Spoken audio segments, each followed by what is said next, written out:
this unit, we're going to talk about discrete populations. Now recall that your population is simply the set of all values of interest. Okay, so we're going to do some kind of experiment, and we're considering the set of all possible values of that experiment. That is our population. That is also our sample space, as you recall. Okay. Right now, we're only interested in the case where a variable is a discrete variable. That is, the set of possible outcomes is going to be just a list of numbers, possibly infinite, but still a list of numbers that has gaps in between them. We're skipping over numbers. Now, every population, whether it's discrete or continuous, which we'll talk about in another unit, okay, every population has this associated random variable. We can always think about running our experiment once, and with that experiment, we're going to get a value. That value, that is our random variable. Okay, so prior to doing the experiment, we don't know what the value of the random variable is. Okay, but we may well know a lot about that random variable. To have a legal discrete probability distribution, okay, and every population that's discrete must have a probability distribution, there are two conditions that must be met. First of all, the probability of each item in the population must be between 0 and 1. And the sum of all the probabilities has to add up to 1. Okay, because something from your population will happen. Next, I want to look at a few terms. Every population, therefore every random variable, has a population mean. Remember, that's the Greek letter mu. Okay. And we're going to find this by taking the values of x. So remember, x can take on multiple values for every value in the population. They will each take their turn playing the role of x. So here we have x, and then we have p parentheses, which means the probability of that same x value. So I have x next to p of x. Remember, that means multiply. So we are going to multiply our values times their corresponding probabilities, and then lastly, we will take and add them up, because that sigma tells me to add up pieces that look like x times p of x. Now, this is also known as the expected value of the random variable, and we'll talk more about that in later examples. Okay. Now, every population has its variance, and to find the variance of a discrete population, it's very similar to the formula for the mean, except for instead of just x times p of x, we're going to take the quantity x minus mu squared times p of x. Now, this should feel familiar, because remember, for the sample variance, s squared, we took the sum of x minus x bar squared and then divided by n minus 1. So the p of x is kind of playing the role of dividing by n minus 1. Okay? So these are simply weighted averages. Now, the population standard deviation, notation-wise, lowercase sigma, by definition, is the square root of sigma squared.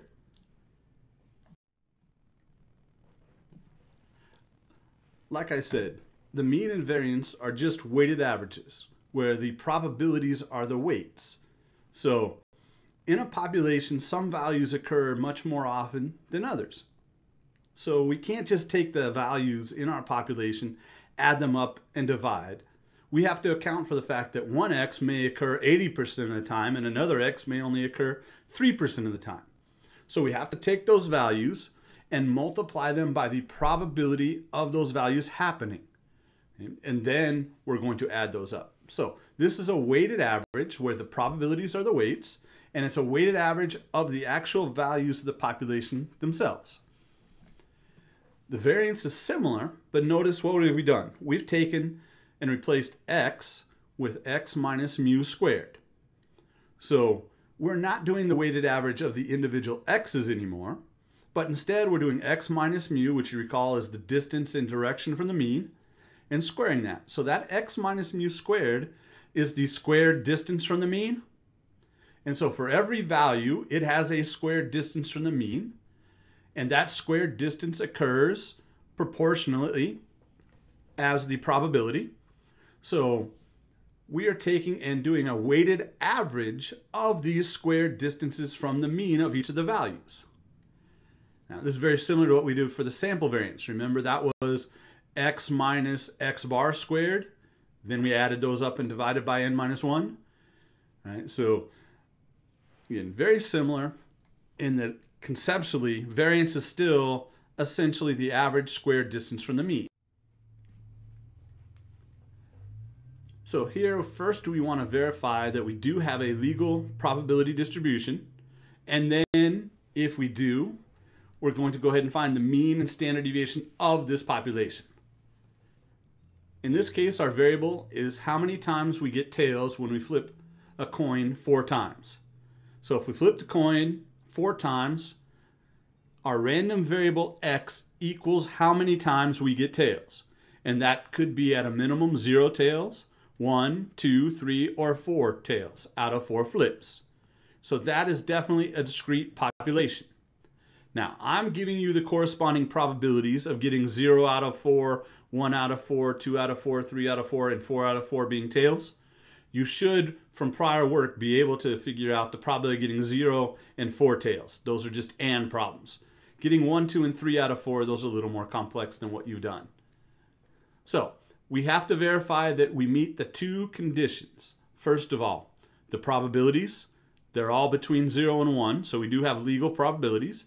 And the second condition is that the probabilities have to add up to 1. Now, if we add up these probabilities, we do in fact get a total of 1.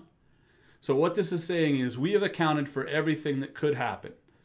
Right? If your probabilities added up to something less than 1, that would mean there was something that could happen that you haven't accounted for. Okay. Now, if the probabilities add up to something more than 1, that means you have flat out just got the wrong probability somewhere. Since both of the required conditions have been satisfied, we do have a legal probability distribution. Therefore, the instructions ask us to find the mean and the standard deviation in the number of tails we're going to get with 4 flips. So our population is made up of 0 tails, 1 tail, 2, 3, and 4 tails. And so if we think about the entire set of all the possible times we could flip 4 coins over and over and over forever, these are the only possible values, and now we want to know what this average is going to be of all these values and the corresponding standard deviation. So our population mean formula, mu, remember, was the sum of the values times their probabilities, x times p of x. Multiplication has priority over addition. So right here, we're going to take our values, multiply by the probabilities, and those are the things we're going to be adding up. So here was our first value. We could get 0 tails, and the probability of getting no tails was 0.0625. We're going to add to that. We're going to sum up. Right? 1 tail times the probability of getting 1 tail.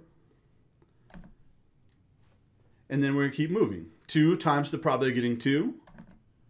3 times the probability of getting 3. And finally, 4 times the probability of getting 4. So those 5 terms that are being added together, those are our x times p of x. Now, once we add all this up, we get a grand total of 2 down here at the bottom. So if you flip 4 coins, out of each group of 4, sometimes you'll get no tails, sometimes you'll get 4 tails, but on average, you're going to get 2 tails. Not surprising if it's a fair coin. So now, we know the mean was 2, and we need this to calculate our population variance and standard deviation. So, the population variance formula, sigma squared, right, was the sum of the x minus mu squared times p of x. So if we remember right, parentheses, then the exponents, then the multiplication, they all have priority over the addition. So we're going to add pieces that look like this. So we're going to take each x value, 0, 1, 2, 3, 4, and they're going to run their turns at being inside that red box. So we're going to take our first x, 0, minus the mean of 2. We need to square that. And then we're going to multiply that by the probability that goes with the 0. So that's our x, 0, and our p of 0, which is 0.0625. And then we're just going to go through every x value, doing the same thing until we run out of x values. So now I want to do 1 minus our mean of 2 squared times the probability of 2. We're going to do the same thing with our x value of 2. And then we're going to do the x value of 3 and the x value of 4. And once we've run through them all, we get a variance. Now keep in mind, sigma squared here is 1. That is our variance, not the standard deviation. And the problem up above asked me for the standard deviation. So the standard deviation, sigma, is the square root of sigma squared. Now in this case, I made life easy for us all. Square root of 1 is just 1. So this is one case where the standard deviation and the variance are both actually equal. Trivia, can you figure out what the other one is? Just a question. Think about it. Let's look at another application. All right, so take a minute here to read the problem.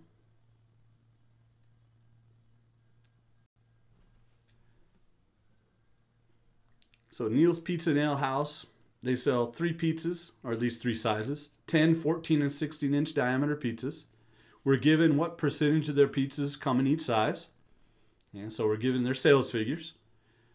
So first of all, we want to know if a probability distribution is given, and then we want to find the mean and standard deviation of that probability distribution. So one of the things I like to do is turn these paragraphs into a table. So my variable here is the size or diameter of the pizza. So my x represents the diameter of the pizza, which would be 10, 14, and 16. Those are all of our possible values, definitely discrete. There are numbers that exist between 10 and 14 and 16 that you can't get here at Neil's Pizza and Ale House. Okay, so we're also told the percentage of time that each pizza comes in each size, which is the same thing essentially as telling us the probability, right? We're told 22% of the pizzas are smalls, which might as well say the probability of a random pizza being small is 0.22. So here's the table that we would create. All right, we have our variable, which is the size of the pizzas, 10, 14, and 16 inches. The probability of a pizza being 10 inches was 0.22. The probability of being 14 inches was 0.39. And the probability of being 16 inches was 0.35. So now, those probabilities, they're all definitely between 0 and 1. So the probabilities are legal. However, when we add them up, we get a total of 0.96. Right? And since that total is not 1, that means something is wrong with our description here. So somewhere we got our sales figures wrong, or that missing 4% of the pizzas, Neil's selling some kind of crazy size that he hadn't told us about. Now, let's look at another example. Take a minute to read through the problem.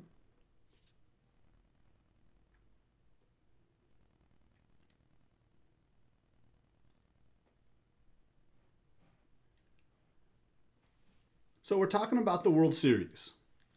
Okay, so standard World Series, team has to win 4 games to win the World Series.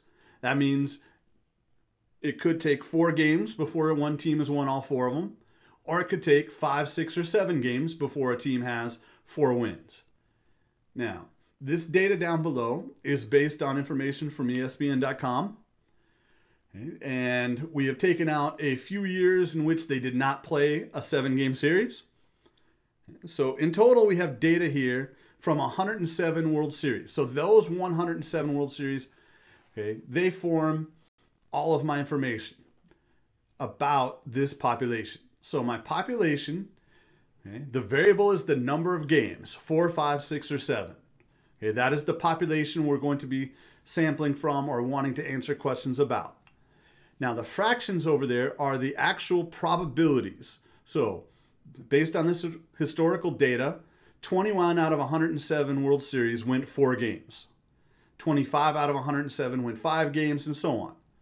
Okay, so what we want to do is look at this. I've given you the fractions themselves and rounded probabilities, and I want you to see the impact of the rounded probabilities and what is acceptable there. Okay, so first, are all those probabilities between 0 and 1? Yeah, of course they are. Okay, right? Fractions where the numerator is smaller than the denominator are between 0 and 1, and certainly those decimal versions you can easily see are between 0 and 1. Now the question is, do the probabilities add up to 1? So take a second, add up those fractions, and tell me what you get. Remember to add fractions. Since we already have a common denominator, you just have to add the numerators. So 21, 25, 24, and 37. If you add those up, you do get 107 divided by 107 is a total of 1. However, when you rounded the probabilities for those fractions, even to 5 decimal places, and then added up those rounded probabilities, they didn't quite add up to 1. Okay, so very often you're going to run into problems where you're given not the fractions, but instead a rounded version. So when you add up the probabilities, they're supposed to add up to 1, but if they're already rounded, we might have a little bit of round off error in our total. So we will accept at most the last decimal place being off by 1 digit. So in this case, we had rounded to 5 digits, 5 decimal places. So 0.9999, 5 nines was okay. Or if we'd have 1 point, all zeros with the 1 at the end, we'd also take that. Okay, but 0.9998 would not be acceptable, right? Because that last digit's off by 2 instead of 1. Same thing with 1.00002. Now, had these probabilities been rounded to, say, 3 decimal places, then 0.999 would be okay.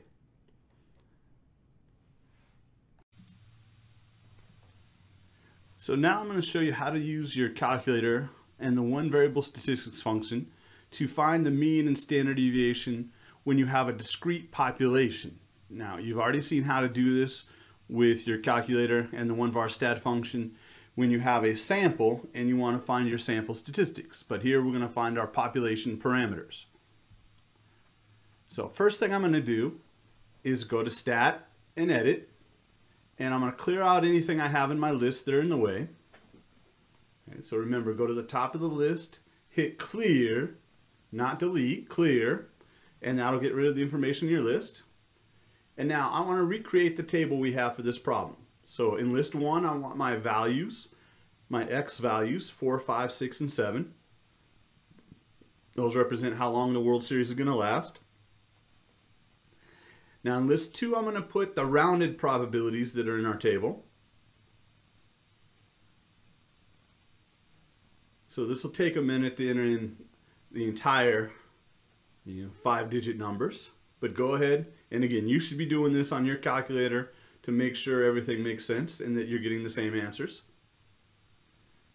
So in list 2, we're going to put in our probabilities that were rounded. And when we get done with the probabilities that were rounded, then we're going to put in list 3 the fractional probabilities.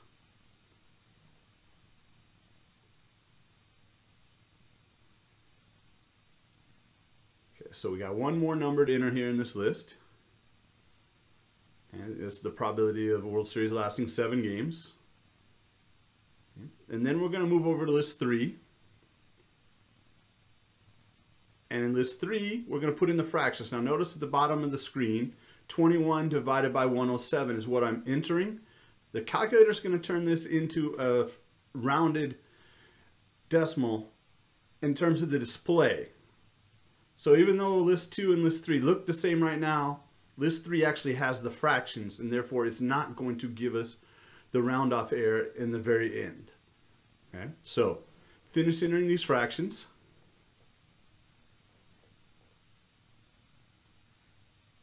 And once we're done entering in the data, and list 1 has the X values, and we're going to do 2 separate problems here, or the same problem twice really, once with the rounded probabilities, once with the real probabilities. So when we get done with putting the probabilities in, we're going to go back to Stat, and this time to Calculate, because that's where our one variable statistics are.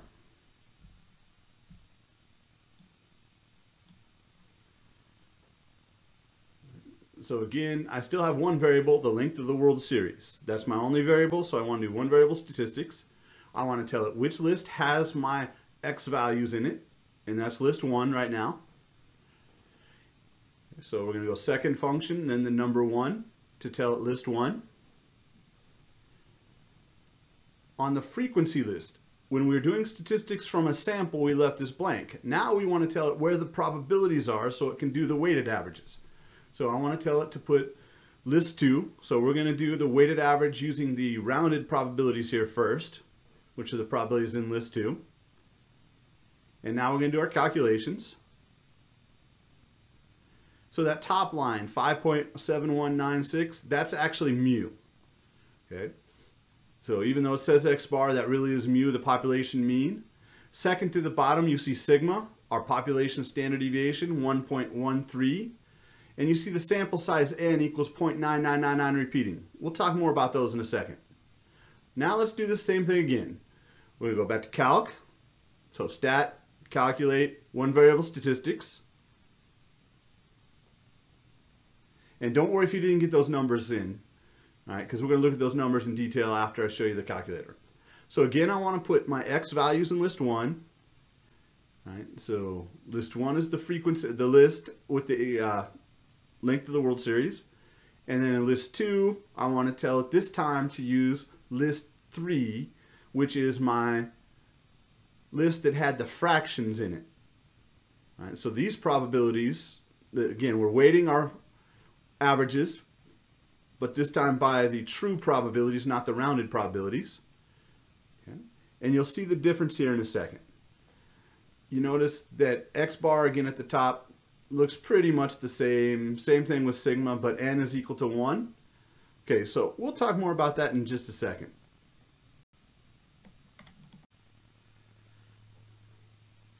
If you have a TI-84 that's got either the older operating system or you have an 83, then when you did the one variable stats command, so you went stat, calculate, one variable stat, you would have seen this on your screen, just like you did when we did the statistics on a sample previously.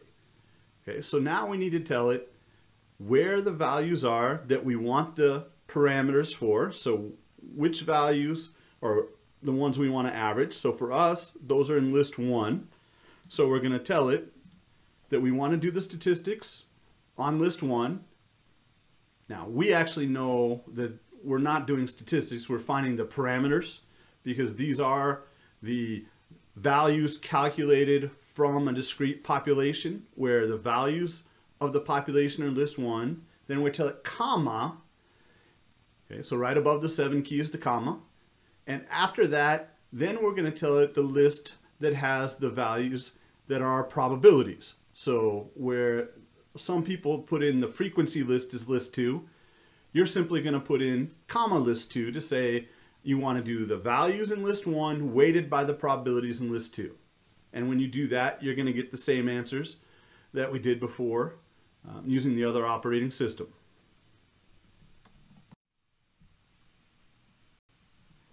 I just showed you how to use the calculator's one variable statistics function to find the population parameters for a discrete population. This discrete population, in fact. Okay, but we did go too fast for you to write down the results. So here on the bottom left, these are the results for the mean and standard deviation. Now remember, the calculator said X bar for the mean, but it's really mu. And then it also gave you sigma. To find sigma squared, you're going to have to square the standard deviation. Remember the entire standard deviation. Don't round sigma and then square it to find sigma squared. Now, if you use the exact fractions, you get very similar answers. In fact, until we get out to about the 6th or 7th decimal place, you can't tell the difference.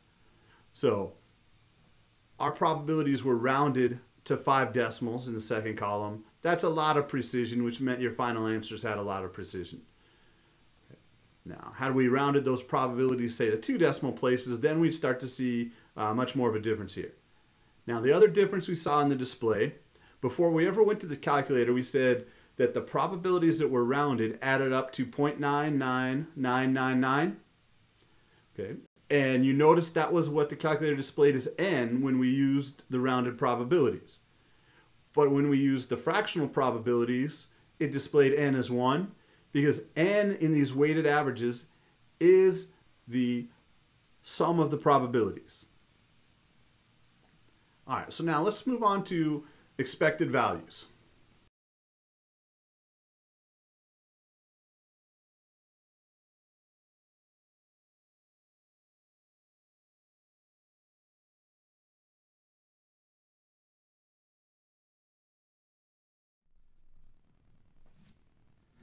If you have any questions about the topics covered in this video, or anything else that's happening in your statistical reasoning class, talk to your instructor, go to their office hours, or take advantage of the free tutoring available in the Math Tutorial Center.